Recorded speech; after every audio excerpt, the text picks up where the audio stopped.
શું તમારો ધંધો પહેલા સારો ચાલતો ને હવે નથી થતો? તમારી દુકાન કે બિઝનેસ પહેલા સારું ચાલતું ને હવે નથી ચાલતું? ધંધાના ચક્કરમાં વિરોધીઓ વધી ગયા, દુશ્મનો વધી ગયા અને તમારો ધંધો ધીરે ધીરે ઓછો થઈ ગયો.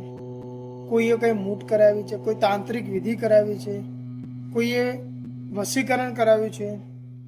તો આ દરેકનું સોલ્યુશન આપણે જોઈશું મિત્રો આ વિડીયોમાં. તો જય માતાજી મિત્રો, મંત્રોની દુનિયા કલયુગમાં તમારું સ્વાગત છે મિત્રો. આજે હું તમારા માટે ખાસ લાવ્યો છું મિત્રો ઉલટો મંત્ર. એટલે કે કોઈ પણ વિધિ, કોઈ પણ તંત્ર મંત્ર વાળી જેને આપણે ઉલટી કરી દે છે. તમારા ધંધા બિઝનેસના ચક્કરમાં ઘણા એવા શત્રુ થઈ જતા હોય છે કે જે તમારા ધંધા ઉપર વિધિ કરાવતા હોય, મૂઠ કરાવતા હોય અથવા તો કોઈ અન્ય તાંત્રિક વિધિ કરાવતા હોય, જેના કારણે તમારા ધંધામાં નુકસાન થતું હોય અથવા તો ધંધો તમારો ધીરે ધીરે બંધ થઈ જવાયો હોય, કોઈએ વશીકરણ કર્યું હોય. તો આ દરેક વસ્તુ માટે આ એક મંત્ર છે આપણો ઉલટારી મંત્ર. એટલે કે જે શત્રુએ તમારા પર જે વિધિ કરી છે એના એ વિધિ શત્રુ પર પાછી એમને લાગુ પડતી હોય છે મિત્રો.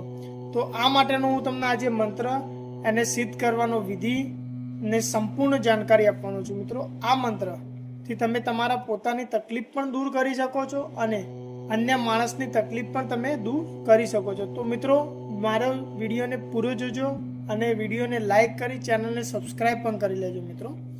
તો મિત્રો સૌ પહેલાં હું તમને મંત્ર જણાવું છું, એના પછી આપણે જોઈશું કે મંત્રને સિદ્ધ કઈ રીતના કરવો અને એનો ઉપયોગ કઈ રીતના કરવો મિત્રો. આ એક સરળ શબ્દ છે મિત્રો અને તમે કોઈ પણ વ્યક્તિ આ વસ્તુનો ઉપયોગ કરી શકો છો. તો મિત્રો મંત્ર જોઈએ આપણો આ રીતના છે. कावरी खंड कामाख्या देवी जहाँ वसे इस्माइल जोगी. इस्माइल जोगी के 4 चक्र, लोही की घड़ी कारी कुत्ती, मच्छी जेल, मूठ जेल 360, अगम की अगम जेल, पच्चम की पच्चम जेल, जिसने करा उस पे पड़ा, इसके शरीर की रक्षा भैरवनाथ नरसिंह करे. મિત્રો મંત્ર તમને ફરી એકવાર જણાવું છું. કાવરી ખંડ કામાખ્યા દેવી જहाँ वसे इस्माइल जोगी. इस्माइल जोगी के 4 चक्र, लोहे की घड़ी कारी कुत्ती, मच्छी जेल, मूठ जेल 360, अगम की अगम जेल, पच्चम की पच्चम जेल, जिसने करा उस पे पड़े, इसके शरीर की रक्षा भैरव नरसिंह करे. મિત્રો તો મિત્રો મંત્ર આટલો છે. આ મંત્રને સિદ્ધ ઉપયોગ કરે પહેલાં તમારે સિદ્ધ કરવાનું રહેશે. અને મિત્રો મંત્ર સિદ્ધ કરવા માટે સૌ પહેલાં તમારે મંત્ર યાદ કરી લેવાનો છે. અને યાદ કર્યા પછી કોઈ સારો એવો શુભ એટલે કે શુક્રવારનો દિવસ હોય તો એ દિવસે રાત્રે આપણે કોઈ હનુમાન દાદાનું મંદિર હોય અથવા તો ભૈરવ દાદાનું મંદિર હોય અથવા કોઈ સારી નદી કિનારો હોય ત્યાં તમે જઈ અને આ મંત્રને તમારે 121 વખત જાપ કરવાનું છે. એટલે કે આ મંત્ર જાપ કરો એ વખતે તમારે ગુગળનો ધૂપ અને નાળીનું ફૂલ આપવાનું છે મિત્રો. આ બંને અર્પણ કરી અને 121 વખત તમારે આ મંત્રનો જાપ કરવાનો છે. અને આ વિધિ સતત તમારે 7 દિવસ સુધી કરવાની છે. 7 દિવસ પછી આ મંત્ર તમારો સિદ્ધ થતો હોય છે મિત્રો.